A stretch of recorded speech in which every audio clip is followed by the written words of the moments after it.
आज हम स्टार्ट करने जा रहे हैं class 12th subject physical education का chapter 1 planning in sports. Planning plays a vital role in every field of life.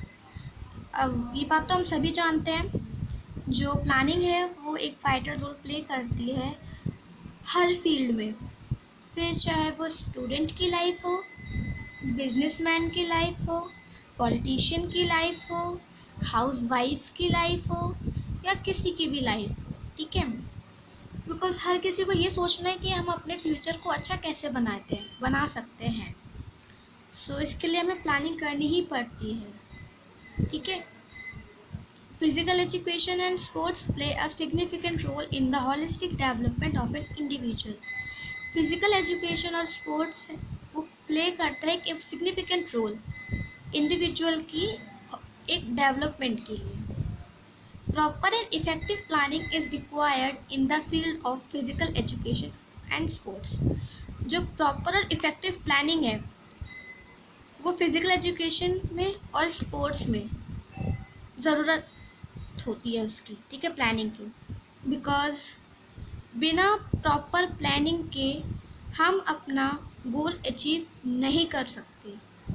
ठीक है, और जब तक हमारा प्लान प्रॉपर नहीं होगा, हम अच्छे से किसी भी चीज़ की प्लानिंग नहीं करेंगे, तब तक हम इफ़ेक्टिव गेम प्ले नहीं कर सकते। तो प्रॉपर और इफ़ेक्टिव प्लानिंग दोनों ही रिक्वायर्ड होती है फिजिकल एजुकेशन की फील्ड में। ठीक है, meaning of planning. Planning is the process of putting thoughts together in organizing activities required to achieve a desired goal. In simple words, planning is deciding in advance as to what is to be performed and when, where, how, and by whom it is to be performed. Planning वो है जिसमें हम ये decide करते हैं advance में कि जो गेम है वो कहाँ प्ले किया जाएगा, कैसे प्ले किया जाएगा, कहाँ प्ले किया जाएगा, किसके द्वारा प्ले किया जाएगा। ये सब चीज़ें प्लानिंग में ही आती है, जिससे हम अपने फ्यूचर को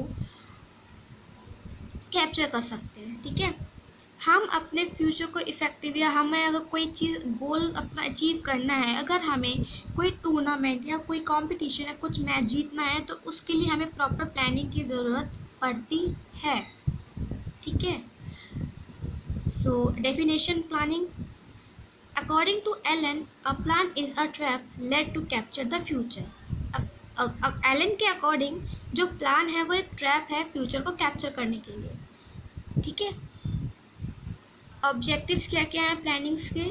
to reduce unnecessary pressure of immediacy, to maintain a good control over all the activities, to facilitate proper coordination, to reduce the chances of mistakes, to increase efficiency, to enhance creativity, to enhance sports performance. ठीक है, सो जो reduce unnecessary pressure, जब कोई tournament और competition conduct किया जाता है या ऑर्गेनाइज किया जाता है बिना किसी प्रॉपर प्लानिंग के, उसके अंदर प्लेयर्स के ऊपर बहुत ज़्यादा प्रेशर होता है कि हमें इमीडिएटली रिजल्ट्स को कैसे ला सकते हैं। अगर हम प्रॉपर प्लानिंग के साथ किसी भी मैच को या किसी भी कंपटीशन में जाते हैं, तो हमें ज़्यादा हमारे ऊपर प्रेशर नहीं होता है। ठीक है, तो वही है, प्लानिंग रिड्यूस करता है अननेसेसरी प्रेशर को हमारे ऊपर। सेकंड है to maintain a good control over all the activities.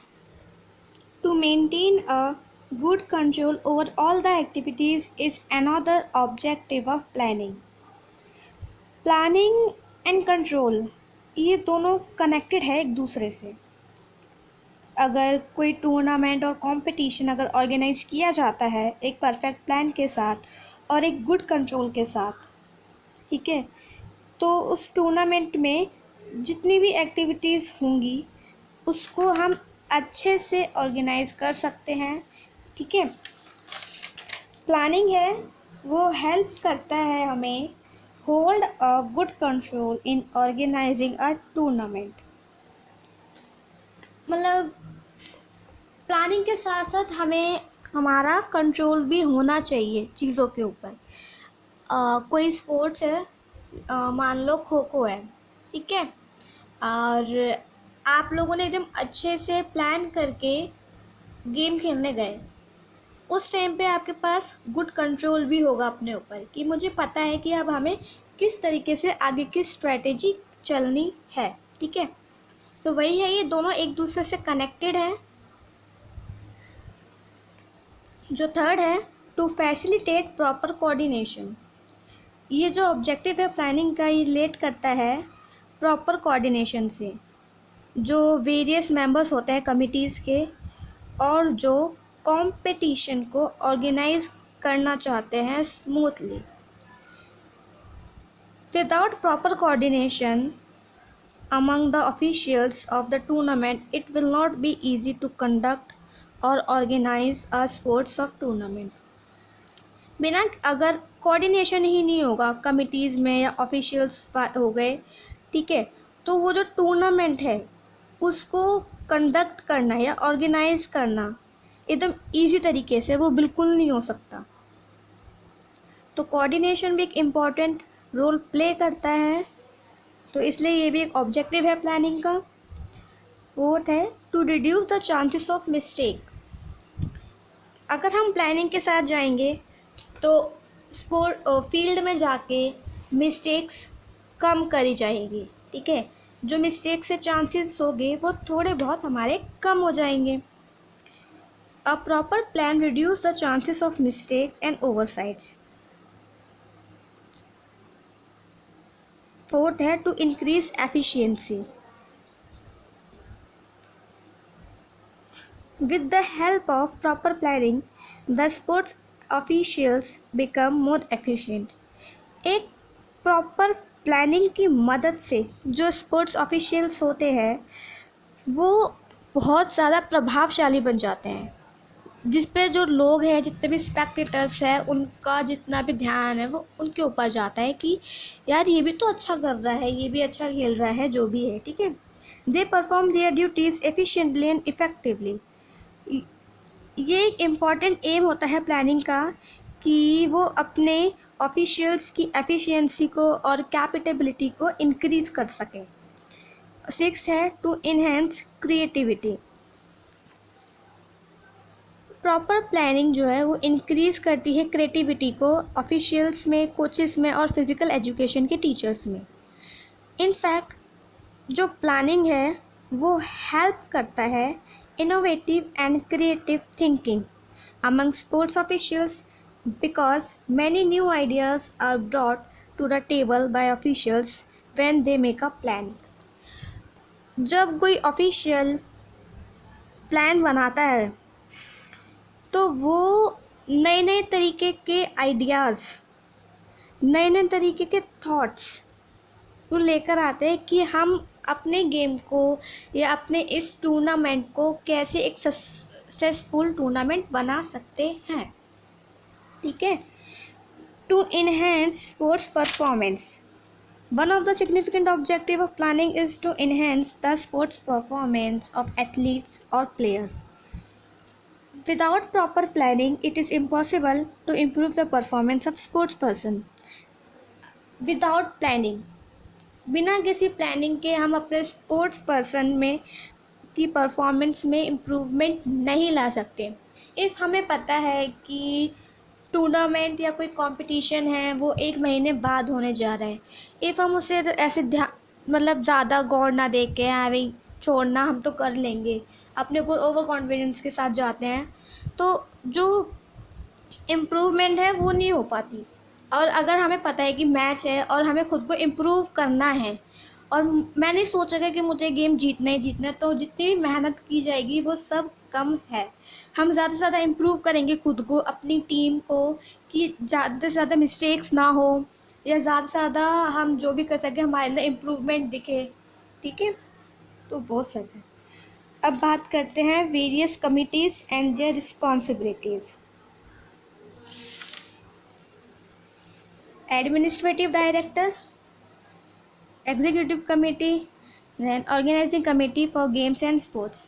ये जो देख रहे हैं आप, इसमें पूरा ग्राफ के ज़रिए आपको समझाया गया है पब्लिसिटी कितनी कमिटीज़ होती हैं या क्या क्या होता है जो रिस्पॉन्सिबल होती है एक स्पोर्ट्स के या एक टूर्नामेंट के सक्सेसफुल और स्मूथ कंडक्ट होने में। ठीक है, publicity committee, boarding and lodging committee, reception committee, transportation committee, grounds and equipments committee, committees for entertainment and refreshment, committees on entries and programs, committees for officials, announcement committee, first aid committee, finance committee। तो अब हम इसके ऊपर एक पूरा ध्यान देते हैं, पढ़ते हैं। Publicity committee, this committee for publicity announce the date, venue and sports events, provides advance information to the institutions, undertakes printing etc. Its main responsibility to advertise sports event। Mainly publicity committee का काम ये होता है कि वो sports events को advertise करें। ठीक है, वो प्रोवाइड करवाए इंफॉर्मेशन इंस्टीट्यूशंस को कि डेट क्या होगी, वेन्यू क्या होगा, जो भी होता है, और पैम्पलेट्स वगैरह बंटवाए। तो पूरा पब्लिसिटी की जिम्मेदारी पब्लिसिटी कमेटी की होती है। सेकेंड है transportation committee, this committee is responsible for providing the facility regarding transportation of various teams to the venue of sports event or to the place of boarding and lodging as the case may be. Its main duty is to necessary arrangement for transportation। Transportation committee का main duty बस ये होती है कि वो transportation arrange कर सके teams के लिए, ताकि वो स्पोर्ट्स वाले वेन्यू पे पहुंच सके जहाँ पे टूर्नामेंट या कंपटीशन वगैरह कंडक्ट किए जा रहे हैं। Boarding and lodging committee this is responsible for making necessary arrangements for providing accommodation and serving meals to the sports person and officials. Boarding and lodging जो कमेटी होती है उसके ऊपर रिस्पॉन्सिबिलिटी होती है कि वो अरेंजमेंट कर सके जितने भी स्पोर्ट्स पर्सन हैं और जो ऑफिशियल्स हैं उनको मील सर्व करें। ठीक है, ताकि उनको कोई दिक्कत ना हो, उनको प्रोवाइड करवाए खाना वाना, उनके लिए जितनी भी चीज़ें होती हैं। ये होता है बोर्डिंग एंड लॉजिंग कमेटी का मतलब। बोर्डिंग का मतलब होता है भोजन और रहने का स्थान। ठीक है, इसलिए इसके अंदर serving meals to the sports person officials. ठीक है, ये काम होता है इस कमेटी का। नेक्स्ट है reception committee. The members of committee are responsible to welcome the chief guest at the opening and closing ceremony। Reception committee का मेनली रिस्पॉन्सिबल होती है कि वो वेलकम कर सके चीफ गेस्ट को, जो कि उस टूर्नामेंट जो टूर्नामेंट में चीफ गेस्ट के तौर पे जो आते हैं उनको वो वेलकम कर सके जब वो आए और जब वो जाए। ये काम होता है रिसेप्शन कमेटी का। नेक्स्ट है announcement committee. This committee is responsible for making all the announcement during the period of sports event. Announcement committee का मेनली ये काम होता है कि वो अनाउंसमेंट कर सके जब जो स्पोर्ट्स इवेंट है वो हो रहा हो, या स्टार्ट होने वाला हो रहा हो, इवन ख़त्म हो चुका हो, क्योंकि अनाउंसमेंट के ज़रिए ही लोगों को समझ में आएगा कि क्या करना है या क्या हो रहा है ग्राउंड में। ठीक है, now first aid committee. This committee provides first aid to the victim और अफेक्टेड स्पोर्ट्स पर्सन और एथलीट। फर्स्ट एड कमेटी का काम ये होता है कि वो फर्स्ट एड प्रोवाइड करवाया है अफेक्टेड पर्सन को जो इंजर हो गया है गेम खेलते वक्त। बिकॉज टूर्नामेंट में और कॉम्पिटिशन वगैरह कुछ हेल्ड होते हैं, उसमें चांसेस होते हैं ज़्यादातर लोगों की इंजर्ड होने में। ठीक है, बिकॉज जब वो गेम खेलते हैं तो ज़्यादातर लोग इंजर्ड हो ही जाते हैं, जितना भी वो बचने की कोशिश करे पर ऐसा नहीं हो पाता। ठीक है, तो इसलिए फर्स्ट एड कमेटी होती है ताकि वो लोगों को इंजरी से बचा सके और फर्स्ट एड प्रोवाइड करवा सके। Finance committee, this committee is related to financial management. It prepare the budget and maintain the account of income and expenditure. जो ये कमेटी होती है फाइनेंस कमेटी, ये मेनली रिलेटेड होती है फाइनेंशियल मैनेजमेंट से। ये प्रिपेयर करती है बजट को और मेंटेन रखती है account of income and expenditure को। ठीक है, ये बजट को प्रिपेयर करते हैं कि कितना खर्चा आ जाएगा या कितना हमें प्रॉफिट होगा या जो भी है टूर्नामेंट के ज़रिए। फाइनेंस कमेटी का बस यही मोटिव होता है कि वो अपने बजट को मेंटेन रखे। नेक्स्ट है committee for officials. This committee select various officials such as referee, जजेस, एम्पायर्स एक्सेट्रा। इस कमेटी का काम होता है कि वो ऑफिशियल्स को सिलेक्ट कर सके, जो जैसे कि रेफरी हो गया, जजेस हो गए, एम्पायर्स हो गए, जो भी इस टूर्नामेंट को कंडक्ट करने के लिए मेन होते हैं। ठीक है, ताकि गेम में किसी भी तरीके की चीटिंग ना हो सके, ताकि लोगों को ये ना लगे कि चीटिंग हुई है हम। ठीक है, तो यही मेनली काम होता है इस कमेटी का। नेक्स्ट है ground and equipment committee.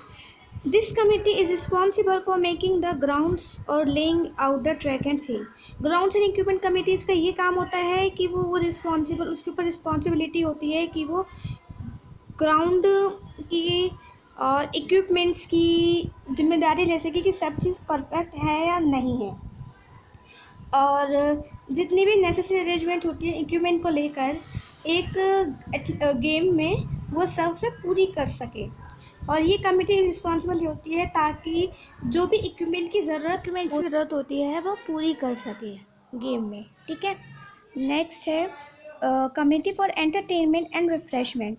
This committee takes the charge of supplying refreshment and drinks to the guest, officials and competitors etcetera. ये जो कमेटी होती है ये मेनली चार्ज संभालती है रिफ्रेशमेंट वगैरह का, और जितने भी कॉम्पिटिटर्स होते हैं, स्पेक्टेटर्स होते हैं, ऑफिशियल्स होते हैं या गेस्ट होते हैं, इन सबको ड्रिंक्स वगैरह प्रोवाइड करवाए, रिफ्रेशमेंट प्रोवाइड करवाए, उनके एंटरटेनमेंट का ध्यान रखे। तो मेनली इसका यही काम होता है कि रिफ्रेशमेंट वगैरह प्रोवाइड करवाना सबको। ठीक है, नेक्स्ट है committees on entries and programmes. This committee sends entry forms to the various institutions early. It is also arrange seats for guests and spectators. It sometimes also prepare fixtures of team participating in the competition. जो ये committee होती है वो entry forms को send करती है institutions को पहले ही, ताकि वो लोग फॉर्म्स वगैरह भर सके। ठीक है, और जल्दी से जल्दी जितने भी फॉर्म्स वगैरह भरना, जिसको भी जो भी इस पार्टिसिपेट करना चाहता है टूर्नामेंट वगैरह में, वो पार्टिसिपेट कर सकता है, तो वो फॉर्म वगैरह भेज देती है। और ये अरेंज करती है सीट्स को गेस्ट के लिए और स्पेक्टेटर्स के लिए, कि गेस्ट की सीट्स अलग हो जाती हैं या स्पेक्टेटर्स के लिए अलग सीट हो जाती हैं, कि स्पेक्टेटर्स कहाँ बैठेंगे या फिर गेस्ट कहाँ बैठेंगे। तो वो सीट्स की भी अरेंजमेंट होती है, वो इन्हीं कमेटी के पास होती है। और ये फिक्सचर्स भी बनाते हैं कंपटीशन में। फिक्सचर के बारे में हम आपको नेक्स्ट पार्ट में ज़रूर बताएंगे। ठीक है, आई होप आप लोगों को वीडियो पसंद आई होगी। अगर आपको वीडियो पसंद आई तो प्लीज़ लाइक एंड सब्सक्राइब।